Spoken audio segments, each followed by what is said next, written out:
The ME3 Resurgence pack is an exciting new DLC pack we're offering to all players at no additional charge. It adds 6 new kits, some new races that no one's gotten to play before, 3 new guns, and a bunch of new equipment.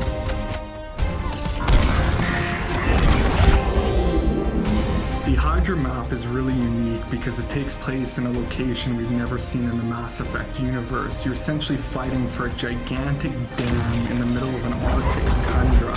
It's a big open space that offers great gameplay for snipers, infiltrators, and vanguards.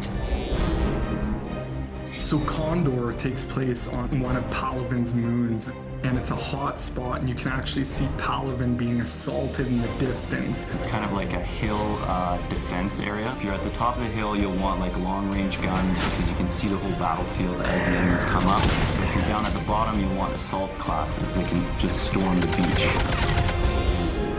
The Batarian soldier is good close range. We really geared them to be kind of brawlers. My favorite new power is probably the Batarian's ballistic blades. It's basically a shotgun on your wrist, which is pretty fantastic. I think my favorite new kit is the Geth Infiltrator. His new hunter mode power allows him to see through walls, which adds a totally new dynamic to the battlefield. When you put on hunter mode, it basically reduces your shields down to half.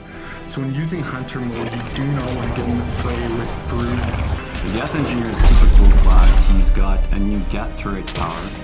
It's similar to the sentry turret power we have, but it actually can heal shields. So anyone who's nearby will have their shields repaired every few seconds, which makes it a really cool defensive power.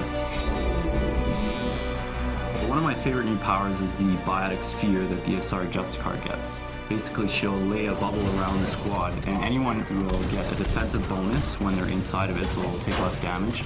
But also, any enemies that come inside it will get biotic effects on them, they'll take more damage. So it's really kind of a tactical power.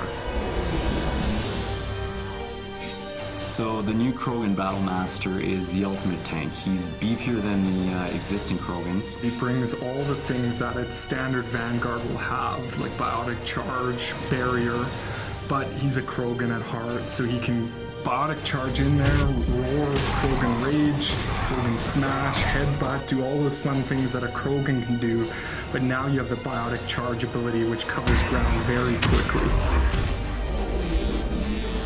All 3 of the new weapons bring unique gameplay to the table. You have the Krogan Assault Rifle, which basically fires out mini projectiles that explode on contact. The really cool thing about the gun is it has a staggered rate of fire, so it will pick up speed as you hold the button down, getting heavier and heavier. The Geth SMG is essentially a handheld Spitfire, for those of you who are familiar with it from the single-player campaign. So imagine running around with a mini Spitfire, pretty cool. Finally, we have the Batarian Sniper Rifle, which is a harpoon gun. The artist put a lot of good touches on it. Like the Batarians have multiple eyes, and the scope has like two scope areas, which is kind of cool. And it fires a big harpoon. It does a ton of damage and can send guys flying. This new DLC content is going to completely change the multiplayer experience, and I can't wait to see you guys online for the challenge.